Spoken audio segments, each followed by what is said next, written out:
Cameroun touche à l'océan au fond du golfe de Guinée.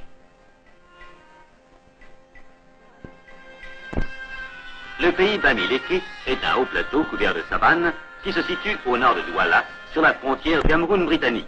Au centre de ce plateau se trouve l'hôpital de Bangua. Douala, le grand port du Cameroun, cité commerçante et prospère, capitale économique du pays, avec ses maisons blanches et ses buildings entourés de verdure et de palmiers. Au loin, nous apercevons le pont du Vouri. Ce pont, récemment construit, d'une portée de près de 2 km, traverse l'estuaire du fleuve. C'est par cette route que nous partons vers le pays Bamileke. À 150 km de Douala, nous apercevons au-dessus des hautes herbes de la savane inclinées par le vent, des montagnes bleutées qui sont les rebords du plateau Bamileke.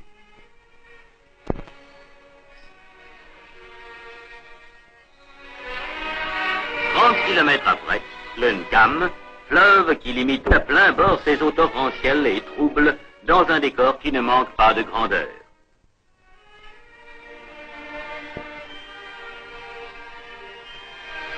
Après une vingtaine de kilomètres, la route traverse la ville de Bafang, chef-lieu de subdivision, véritable porte du pays. Petite ville en plein développement, elle s'est créée comme tous les autres centres de la région après l'implantation des services administratifs.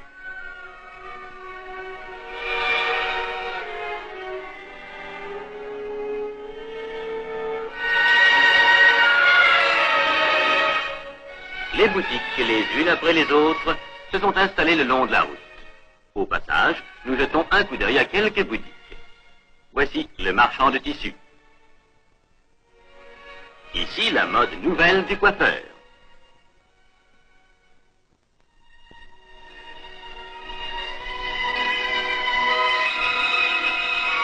Là, le tailleur-brodeur. Et toute la foule d'acheteurs, femmes au visage intelligent et accueillant, fonctionnaires ou commerçants. Quittons Bafang. Nous allons maintenant essayer d'apercevoir la vie plus primitive de la brousse, celle qui se déroule plus tranquille et plus secrète derrière ses palissades et ses barrières. Pays de plateau d'une altitude moyenne de 1300 mètres, pays aux vastes horizons, avec ses chefferies blotties au creux de verdure, cette région ne manque pas de beauté. Elle ne manque pas non plus de population. 450 000 habitants vivant sur ces plateaux donnent une moyenne de 60 au kilomètre carré. Population agricole et commerçante en pleine expansion. Voici l'habitat typique du pays. Ces maisons sont des cases quadrangulaires bâties en pisé avec de grands toits coniques de chaume. Autour, les plantations vivrières soigneusement clôturées par des barrières. L'aspect du pays varie avec les saisons. La saison sèche de novembre à mars jaunit la savane et, sous le ciel pâle des collines, ont de douces teintes dorées.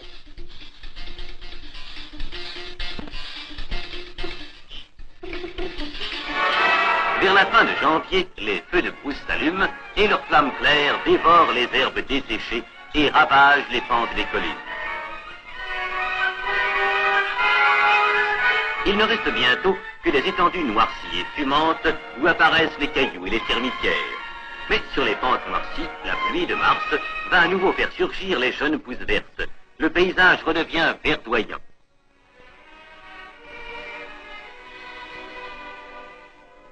C'est la saison des cultures et des semailles.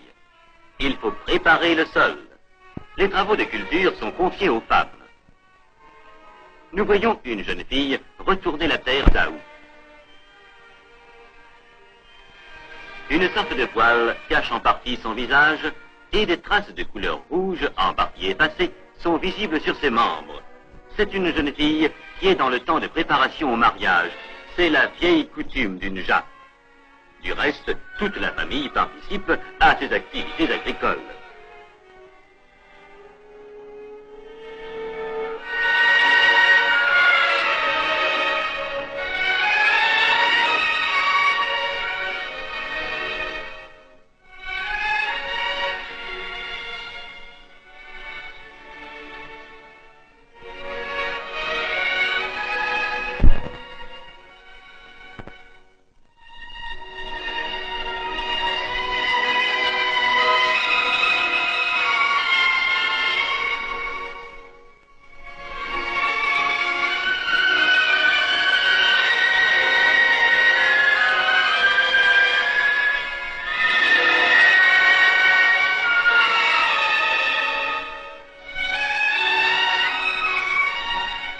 bananier ne produit qu'une fois. Il est donc sacrifié et c'est un rejet parti du pied qui portera le fruit l'année suivante.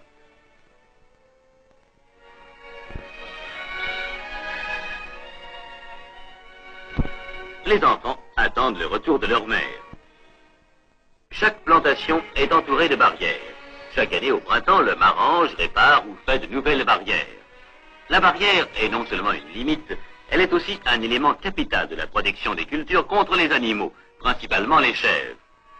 Les nervures de feuilles de palmier raffia sont attachées horizontalement sur les tiges verticales de la haie. Les lianes sont les écorces vertes de ces nervures que l'homme détache avec son coupe-coupe. Les hommes s'occupent aussi des constructions. Nous voici devant un villageois en train de terminer chaume. Chaume ramassé dans la savane par les femmes.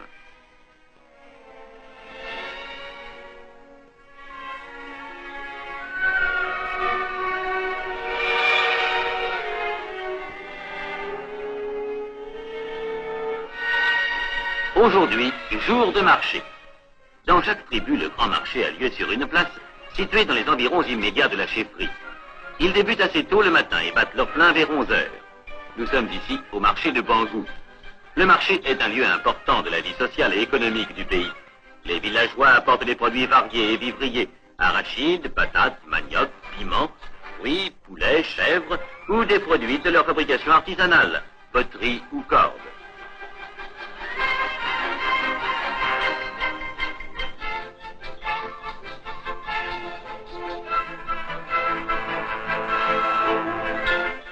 Les market boys vendent la pacotille d'importation, tissus, chaussures, savons, lampes, ou les produits d'autres régions, riz, sel et huile de palme.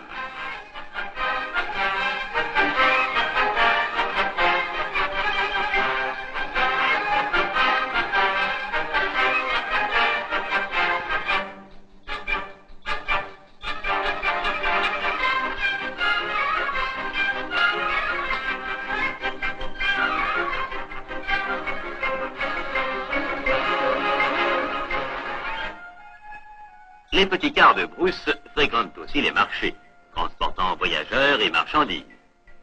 Après le marché, chacun revient chez soi.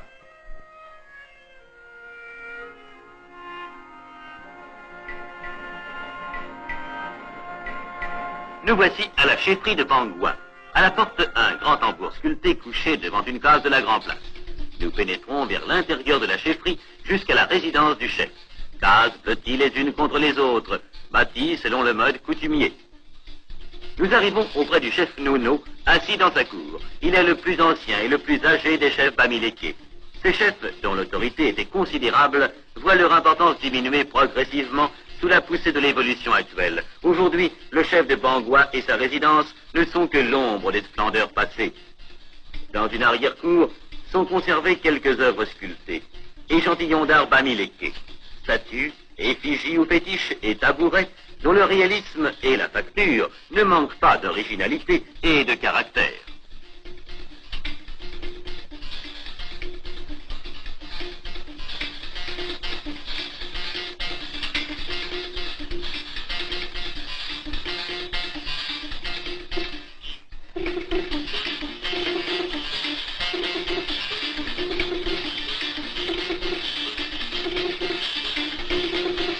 Autrefois, c'est moi qui commandais, me dit Nono dans son langage imagé. Et voyez maintenant comment je cherche le bois avant de me chauffer.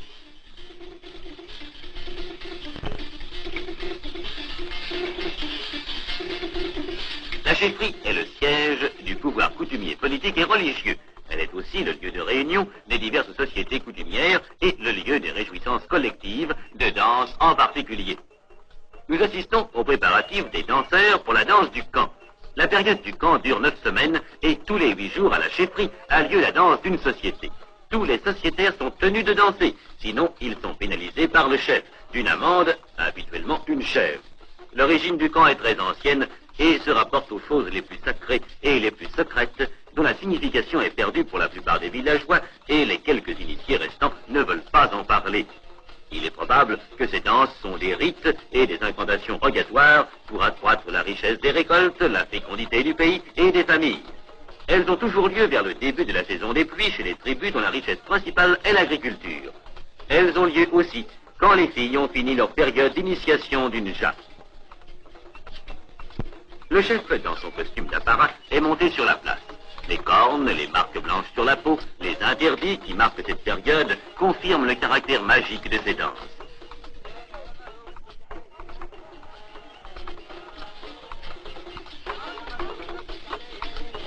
Le chef vient lui-même frapper le tambour revigoré par ces rythmes anciens qui lui rappellent le passé et toutes les vieilles choses qui déjà ne sont plus.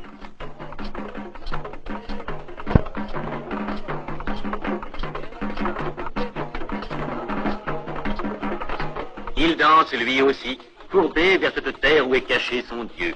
Ce sera la dernière danse du vieux chef. Depuis, Nono est mort. C'est lui qui avait donné la terre où maintenant se dresse l'hôpital de Bangua.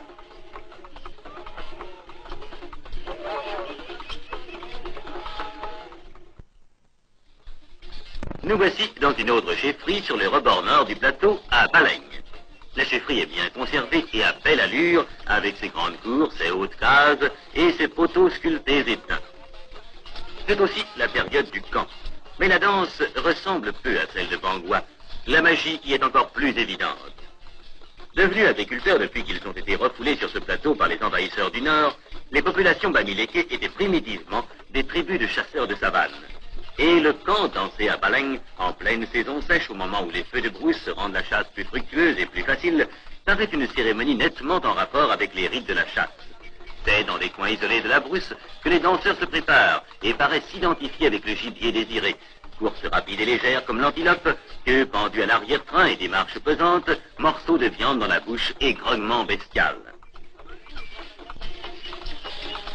Les danseurs, avant de danser, sortent de leur retraite, parcourent de longs trajets circulaires dans la brousse au pas de course, trajets qui se recoupent au sommet d'une colline spéciale, au sommet de laquelle musiciens, tam-tam et autres danseurs sont réunis, une feuille sur la tête, 2 bâtons aux mains.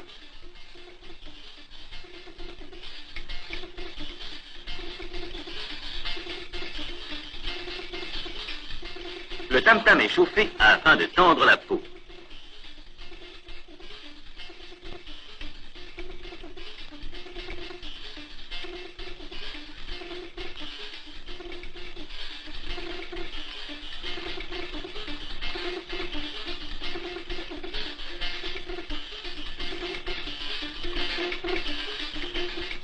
Le rythme du tam-tam commence.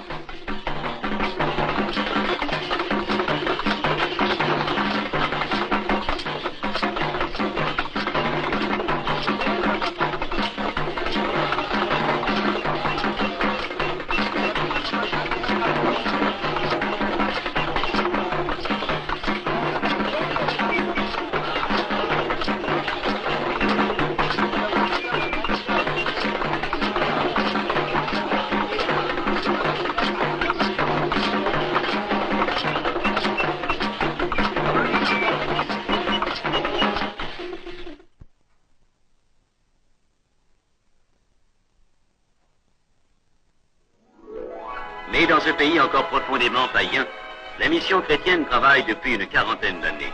Voici le pasteur partant pour sa tournée. 110 à 130 églises protestantes ou annexes sont dressées dans ce pays, installées sur les territoires de presque toutes les chefferies. Voici l'un de ces postes. Autour d'un lieu de culte sont groupés les bâtiments scolaires, la résidence du pasteur, du catéchiste et des moniteurs. C'est l'heure de la récréation. Les élèves sortent de classe, garçons et filles.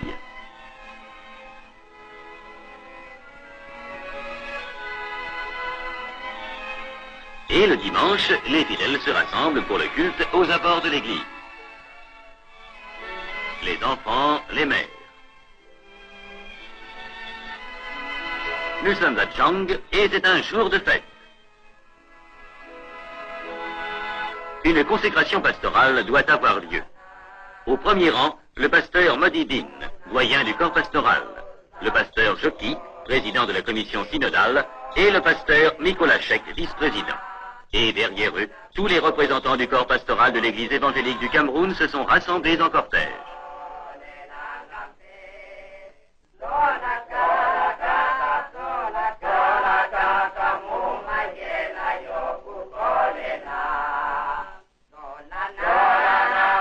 À la sortie, ici, pasteurs et paroissiens se retrouvent et échangent des salutations fraternelles.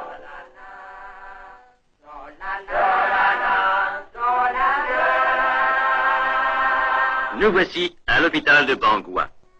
Une concession de 23 hectares parsemée d'une cinquantaine de bâtiments qui s'étagent sur la pente.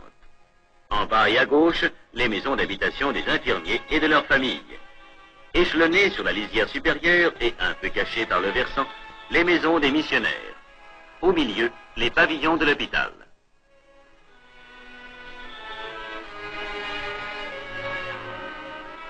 Quelques vues de détail. Isolement des tuberculeux. Les pavillons de chirurgie et de médecine. Le foyer des infirmiers. Le quartier de la maternité et la pouponnière.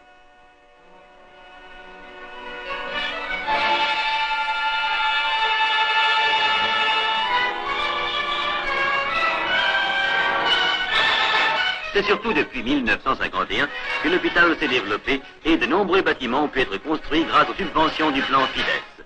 D'autres travaux sont encore prévus. Sur un terrain en bordure de l'hôpital, un camion prépare et aplanit le lieu où la nouvelle maternité de 150 lits doit s'élever. Actuellement, la formation comprend déjà 480 lits d'hospitalisation.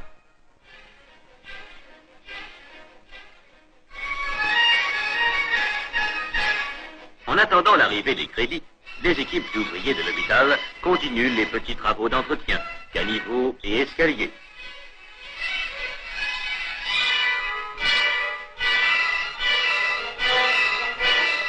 Les charpentes